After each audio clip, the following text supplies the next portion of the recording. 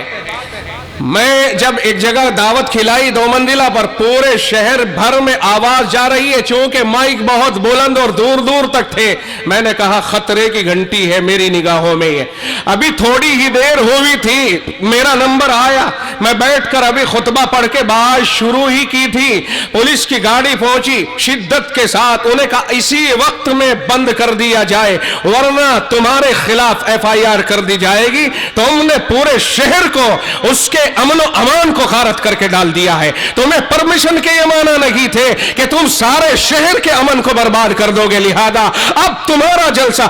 لوگوں نے کہا جی مائک روکتے جا، کہا نہیں، تم نے غلط اقدام کیا ہے، شہر تم سے پریشان ہو رہا ہے، بار بار چوکی پہ اور تھانے میں شکایت پہنچ رہی ہے، اس لیے اب جلسہ ہی بند ہوگا۔ اکھاڑوا دیا جلسہ۔ کیا کر لیا؟ جتنا دور تک ہم نے دیکھا ہے میرے بھائیو سامعین محترم، آپ نے نہیں دیکھا ہے، اس لیے ہم اپنے تجربات آپ کے سامنے پیش کر رہے ہیں۔ لاک ڈاؤن کے بعد حالات بدلے ہوئے ہیں۔ وَلَا تُلْقُوا بِأَيْدِيكُمْ إِلَى التَّهْلُكَةِ، قرآن کریم خود ارشاد فرماتا ہے، ہدایت دیتا ہے کہ خواہ اپنے آپے کو ہلاکت میں نہ ڈالو، یعنی ایسے کام نہ کرو کہ تمہارے لیے پریشانی کا سبب بن جائے اور وہ تمہارے ہی کیے ہوئے ہوں۔ خود کردہ را علاج نیست، اپنے کیے کا علاج نہیں ہوتا۔ ایک آدمی ریوالور لے کے کن پٹی میں رکھ کے گولی مار دیتا ہے، FIR کس کے خلاف کرو گے؟ کوئی اور مارے تو اس کے خلاف FIR ہو سکتی ہے، اپنے کیے کے خلاف FIR کیسے کرو گے؟ اس لیے ہمیں سمجھداری سے کام لینا چاہیے اور خواہ اپنی طرف کسی کی انگلیاں نہیں اٹھنے کا کام کرنا چاہیے، خواہ کسی کو اپنی طرف متوجہ ہونے کا موقع نہیں دینا چاہیے، ورنہ تو وہاں تو یہ ہے إِن يَسْقَفُوكُمْ يَكُونُوا لَكُمْ أَعْدَاءً وَيَبْسُطُوا إِلَيْكُمْ أَيْدِيَهُمْ وَأَلْسِنَتَهُمْ بِالسُّوءِ وَوَدُّوا لَوْ تَكْفُرُونَ۔ قرآن کریم میں بہت واضح ہے، وہاں تو کوششیں ہیں لیکن ہم اسے واضح نہیں کر رہے ہیں جو بات قرآن کریم یہاں بتا رہا ہے۔ ہم آپ کو اشارہ دے رہے ہیں، اپنے اعمال کو درست کیجئے، اللہ کی طرف سے انشاءاللہ اصلاح کے فیصلے ہو جائیں گے اور اللہ کی رحمتیں متوجہ ہو جائیں گی۔ صرف سوچ لینے سے کام نہیں چلتا ہے، جب تک کہ ہم اپنے آپ کو بدل نہیں لیتے 100%، جب تک اللہ کی رحمت سے یہ توقع نہ کی جائے کہ ہمارے اوپر اللہ کی رحمتیں اتر جائیں گی۔ اللہ کی رحمت وسیع ہے اس کے غضب کے اوپر، مگر وہ یہ نہیں کہتا، وہ کہتا ان اللہ لا یغیر ما بقوم حتی یغیروا ما بانفسہم، کہ اللہ تعالی اس قوم کی حالت نہیں بدلتا ہے جب تک کہ وہ خود اپنے اندر 100% تبدیلی نہ لے آئیں۔ اگر 100% تبدیلی لے آئے تو اب اللہ کی ذات سے یہ امید ہے کہ وہ ان کی حالات پر رحم فرما دے گا، ان کے حالات کو بدل دے گا۔ ایسا ہرگز نہیں جیسا کہ بعض لوگ سمجھتے ہیں کہ اگر ہم نے اپنے اندر تبدیلی کا سوچ لیا تو سوچتے ہی اللہ ہمارے اوپر رحم و کرم کرنا شروع کر دے گا۔ یہ آیت کے منشا کے سراسر خلاف ہے۔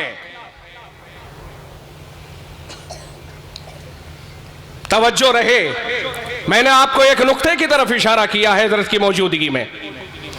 قرآن کریم کیا کہتا ہے؟ ان اللہ لا یغیر ما بقوم حتی یغیروا ما بانفسہم، بلا شبہ لا یغیر ان اللہ لا یغیر ما بقوم، اللہ تعالیٰ نہیں تبدیلی فرماتا ہے ان حالات میں جو کسی قوم کے اندر پیدا ہو جاتے ہیں. کب تک؟ رب کہتا ہے حتی یغیروا ما بانفسہم، جب تک وہ اپنے اندر مکمل چینجنگ نہ لے آئیں، جب وہ مکمل تبدیلی لے آئیں گے. مثلا شرابی شراب چھوڑ دے، جواری جوا کھیلنا چھوڑ دے، سٹیل سٹا لگانا چھوڑ دے، چور چوری کرنا چھوڑ دے، اور زانی زنا کرنا چھوڑ دے. اس طرح کے حرام کام کرنے والے حرام کاریاں جب چھوڑ دیں گے، اس کے بعد اللہ تعالیٰ ان کے حالات کے اندر تبدیلی لے آئے، یہ اللہ کی ذات سے اب امید ہے. اور اگر چور چوری کرتا رہے اور کرتے کرتے صرف یہ سوچتا ہے یار میں چوری چھوڑ دوں گا، شرابی شراب پیتا رہے، پیتے پیتے سوچتا ہے جی چھوڑ دوں گا، اور جواری جوا کھیلتا رہے، کھیلتے کھیلتے یہ سوچتا ہے کھیلنا چھوڑ دوں گا، صرف سوچنے سے اس کے حالات نہیں بدل سکتے ہیں. حالات جب بدلیں گے جب وہ مکمل بدل جائے گا. پہلے اسے بدلنا ہوگا، تب اللہ کی رحمتیں اس کا استقبال کریں گی. بات پلے نہیں پڑی آپ کو؟ پہلے اپنے آپ کو بدلیں گے تب اللہ اپنے حالات کو، جو ہمارے لیے ان برے حالات کی وجہ سے جو فیصلے اللہ کے اب نافذ ہیں، ان فیصلوں کو واپس اللہ لے گا، ہم پر فیصلے بدل کر کے رحم و کرم کے فیصلے کرے گا. کب؟ جب ہم اپنے حالات کو بدل دیں گے، 100% بدل دیں گے، اللہ کے سامنے آنسو بہا کر کے کہہ دیں گے مولا جوا کھیلا سو کھیلا، اب نہیں کھیلوں گا، زنا کیا سو کیا، اب نہیں کروں گا، سٹا لگایا سو لگایا، اب نہیں لگاؤں گا، اور جو بیاج لینا تھا لے لیا، اب بیاج نہیں لوں گا، اور جن کا لیا ہے جن سے ان کے پیسے واپس کروں گا. اگر لوگ یہ سمجھ کر اور یہ سوچ کر توبہ کر لے کہ اب نہیں کروں گا، اور توبہ کریں روئے دھوئے اللہ کے سامنے، اب اللہ کی ذات پر بھروسہ کیا جا سکتا ہے کہ وہ رب اب ہمارے اوپر اپنی رحمتوں کے فیصلے نازل کرے گا. اب اللہ کی رحمت ہمارا استقبال کرے گی، اب اللہ ہمارے حالات خوشگوار کرے گا. اب اختلاف ہمارے دور ہو سکتے ہیں، اب محبتیں آ سکتی ہیں، اب ہمارے گھروں میں برکتیں آ سکتی ہیں، اس لیے کہ ہم نے برے حالات سے اپنے آپ کو بچا لیا اور توبہ کر لی. صرف سوچ لینے سے حالات نہیں بدل سکتے ہیں. یاد ہو گیا یا نہیں ہے جو میں نے آپ کو سمجھایا ہے؟ سوچ لینے سے نہیں. اور علامہ اقبال صاحب رحمت اللہ علیہ کا جو شعر ہے، خدا نے آج تک اس قوم کی حالت نہیں بدلی، نہ ہو جس کو خیال خود اپنی حالت بدلنے کا. یہ شعر غلط ہے، 100% غلط ہے، آیت کریمہ کے مقصد کے خلاف ہے. کسی بہت بڑے آدمی سے کوئی غلطی ہو سکتی ہے، کسی بہت بڑے آدمی سے کوئی غلطی ہو سکتی ہے. غلطی سے پاک صرف خدا کے پیغمبر ہوتے ہیں، کیونکہ اللہ کی رہنمائی میں ان کا پورا نظام چلتا ہے. باقی پیغمبر کے علاوہ کوئی بھی ایسا فرد نہیں جس سے غلطی نہ ہو سکے. ہو سکتی ہے، اور صحابہ غلطیاں ہو سکتی ہیں، مگر اللہ ان کو ان غلطیوں پر باقی نہیں رکھتا ہے، ان کی مغفرتیں کر دی گئی. اب صحابہ کرام پر تنقید نہیں کی جا سکتی ہے، البتہ صحابہ کے نیچے کسی کے اوپر بھی تنقید کی جا سکتی ہے اس کی غلطیوں کے اوپر. لیکن تنقید میں تنقید کرنے والا مخلص ہونا چاہیے. تنقید برائے اہانت نہ ہو، تنقید برائے اصلاح ہو تو بہتر ہے، اور توہین کے لیے تنقید ہو تو یہ اس کے لیے جائز نہیں ہے. تنقید کا مطلب اصلاح اگر ہے، غلط فہمی کا ازالہ ہے، تو پھر تو تنقید کرنا جائز ہے. اور اگر اصلاح مقصود نہیں ہے بلکہ تعلی مقصود ہے اور دوسرے کی توہین مقصود ہے تو پھر تنقید کرنے کا اسے کوئی حق نہیں ہے. اس لیے کہ یہاں تنقید کے پردے میں تکبر چھپا ہوا ہے جو شریعت میں پسند نہیں ہے. یہ بات ذہن نشین رہے کہ جب تک ہم اپنے اندر پریورتن نہیں لائیں گے، تبدیلی نہیں لائیں گے، اللہ کی طرف سے ہمارے اوپر اچھائیوں بھلائیوں کے فیصلے نہیں ہو سکیں گے۔ رحمت بلا شبہ اس کی وسیع ہے، مگر قانون بھی تو کوئی چیز ہے۔ ہمارے حالات تو دیکھیے کہ حالات کا تو یہاں تک ہے، میں آخری بات کہہ کے اپنی بات کو ختم کروں، بچے ہمارے جوان ہو گئے، ماں باپ کا دھیان نہیں۔ میں ایک آخری ٹاپک لے کر کے آپ کو بات ختم کر رہا ہوں۔ میں سمجھتا ہوں اب یہ 5-4 منٹ میری آخری ہے اور ان کو دھیان سے سنا جائے۔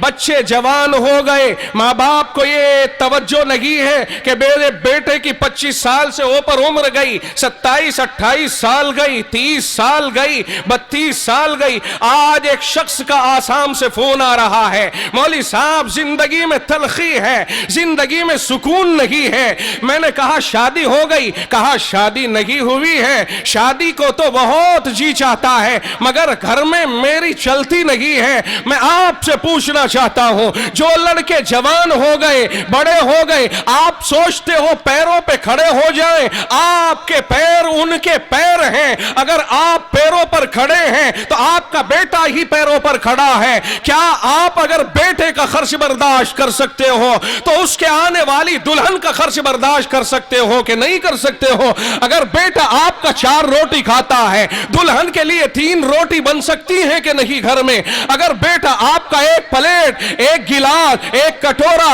1 چمچی، 1 پیالہ استعمال کر سکتا ہے تو کیا دلہن کے لیے اس کی یہ برتن آپ کے گھر میں نہیں ہے؟ کیا بیٹا اگر آپ کا 1 چارپائی استعمال کرتا ہے، کیا اس کی دلہن کے لیے 1 چارپائی آپ کے گھر میں نہیں ہے؟ کیا وجہ ہے کہ یہ بیاہ اور شادیوں میں تاخیر کی جاتی ہے؟ پھر بچے ہمارے گناہوں میں مبتلا ہو جائیں۔ نفس سب کے ساتھ ہوتا ہے اور نفس کے لیے کوئی رکاوٹ نہیں ہوتی، اس کے لیے بھنگی بھی پسند آ سکتا ہے، اس کے لیے کوئی بھی پسند آ سکتا ہے، کوئی سماج کوئی بھی ہو، اس سے کوئی بحث نہیں ہے۔ نفس جب زور مارتا ہے وہاں ذات، برادری اور مذہب کی آڑ رکاوٹ نہیں بن پاتی۔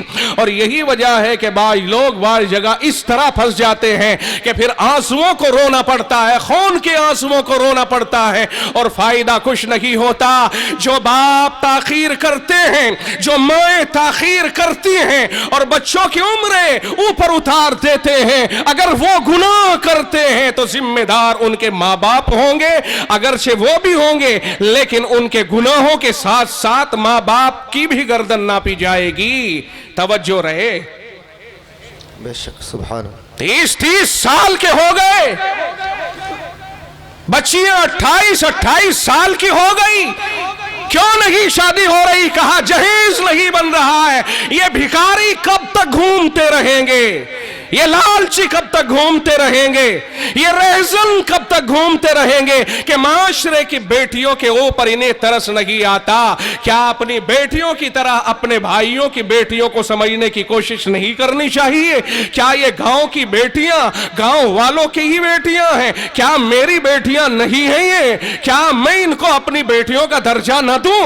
کیا میں یہ نہ سمجھوں کہ یہ ساری امت میرے محبوب صلی اللہ علیہ وسلم کی امت ہے؟ اور میرے محبوب کی امت ہونے کے یہ معنی ہے کہ آپ نے سب کے دل میں درد پیدا کیا ہے۔ رب کہتا ہے انما المؤمنون اخوۃ، سارے ہی ایمان والے بھائی بھائی ہیں۔ محمد الرسول اللہ صلی اللہ علیہ وسلم فرماتے ہیں کل مؤمن اخوۃ، سارے ہی ایمان والے بھائی بھائی ہیں۔ ادھر سے رب نے کہا، ادھر سے رسول اللہ نے کہا سارے مومنین بھائی بھائی ہیں۔ جب بھائی بھائی ہیں اور ہمیں بھائی بھائی کا درجہ دیا گیا ہے ایمان کی بنیاد پر، ایک مومن للیا نے کا ہے، ایک آگرے کا ہے، ایک شکوہ آباد کا ہے، ایک فلاں فلاں جگہ کا ہے، ہر ایک ایمان کی بنیاد پر آپس میں بھائی بھائی ہے۔ کیا وجہ ہے؟ جب رسول اللہ یہ فرما رہے ہیں کہ تمام مسلمان، تمام مومنین کجسد واحد، ایک ہی جسم کی طرح سے ہے، تو جب ایک ہی جسم کی طرح سے ہے تو جسم میں تو انگلی بھی ہے, ہتھیلی بھی ہے, بازو بھی ہے, کلائی بھی ہے, سینہ اور پیر بھی ہیں. اگر انگلی کا ناخن کچا کٹ جائے, یہ انگلی درد میں مبتلا ہو جائے, تو پیر بھی اس کی مدد کے لیے چلتا ہے, آنکھیں بھی چلتی ہیں, دماغ بھی چلتا ہے, زبان بھی چلتی ہے, یہاں تک کہ انگلی کو لے کر پورا جسم ڈاکٹر کے یہاں پہنچتا ہے, اور ڈاکٹر سے زبان کہتی ہے اس میں درد ہو رہا ہے, آنکھیں دیکھتی ہیں اسی میں درد ہو رہا ہے, پیر لے کے وہاں پہنچ جاتے ہیں. یہ مثال جو حدیث پاک میں مومنین کی فرمائی کہ ایک جسم کی طرح سے ہے, اس کے معنی یہ ہوئے کہ جس طرح جسم کا کوئی حصہ اگر پریشان ہو جائے پورا جسم اکٹھا ہو کے اس کی مدد کرتا ہے, اسی طرح اگر امت کا کوئی فرد پریشان ہو جائے, کوئی تنگ ہو جائے, پوری امت کی ذمہ داری ہے اس کی تنگیوں میں اس کا ساتھ دے, اس کے لیے سہولتیں فراہم کریں. اس حدیث کو سامنے رکھتے ہوئے اب آپ سوچئے کہ ہمارے لیے جوان بیٹیاں ضرورت بنی ہوئی ہے کہ ان کا نکاح کیا جائے. دوسرا طبقہ چاہتا ہے اس کے باپ سے اتنا مال لیا جائے کہ میرا گھر بھر جائے. آپ بتائیے اگر یہ انگلی چوٹ کھا جائے, پیر کہے میں تیرے لیے نہیں جاؤں گا, آنکھ کہے میں تیرے لیے نہیں دیکھوں, زبان کہے میں تیرے لیے نہیں بولوں, کیا بدن ایسا کر سکتا ہے؟ نہیں کر سکتا. پھر معاشرے کے اندر یہ سب کچھ کیوں ہو رہا ہے؟ اس کا جواب قیامت کے دن دینا پڑے گا. ہے کوئی جو اللہ کے دربار میں اس کا جواب دے دے؟ نہیں دے سکتا ہے. اس لیے میرے بھائیوں, ایک تو یہ ذہن نشی کریں کہ بچوں کی شادیوں میں دیر نہ کیا کریں, کوششیں کریں, اور یہ جہیز کے مسائل ذرا ڈاؤن کریں, اور دوسروں کے کندھوں پہ رکھ کر کے بندوقیں نہ چلائیں, اور یہ محسوس نہ کریں کہ صاحب برادری کے بندھن اتنے وسیع و عریض ہیں کہ میں اگر چاہوں تو نہیں کر سکتا. ہرگز نہیں, ہم نے تجربہ کر لیا الحمدللہ. برادری اگر اللہ کے دین پر عمل کرنے کے لیے تم اخلاص سے قدم اٹھاؤ گے, انشاءاللہ ساری برادری آپ کا ساتھ دے گی. اور اگر آپ برادری کو خوش کرنے کے لیے اللہ کو ناراض کرنے کی قدم اٹھاؤ گے, ساری برادری ہو سکتا ہے آپ سے روٹھ جائے. اور یہ تو ہوتا چلا, آپ اللہ پر نظر رکھیے, اللہ راضی ہو جائے, انشاءاللہ اس کے قبضے میں ہے سب کو راضی کر دینا. اور اگر اللہ راضی نہ ہوا تو اس کے قبضے میں ہے سب کو ناراض کر دینا. آپ کی اور ہماری نگاہ صرف اللہ کی رضا پر رہنی چاہیے. مجھے امید ہے کہ جو باتیں میں نے آپ تک پہنچائی ہیں وہ باتیں آپ تک پہنچ گئی ہوں گی.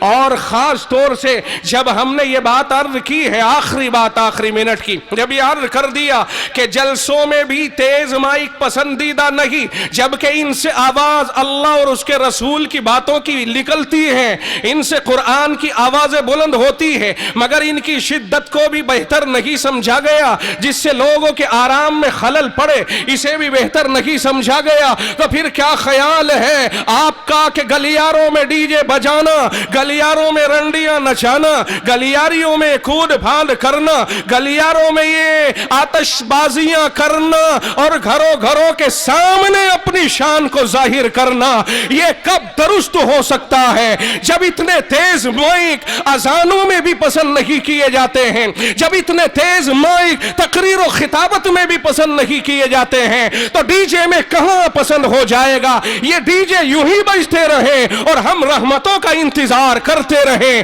ہمارے یہاں یوں ہی ننڈیاں ناچتی رہے اور ہم رب کی رحمتوں کا انتظار کرتے رہے, ہمارے یہاں آتش بازیاں کھلے عام چلتی رہے اور ہم اللہ کی رحمت کا انتظار کرتے رہے. خام خیالی ہے, ان چیزوں کو چھوڑنا پڑے گا, تب اللہ کی رحمتیں ہمارا استقبال کریں گی. وآخر دعوانا الحمدللہ رب العالمین. حضرت والا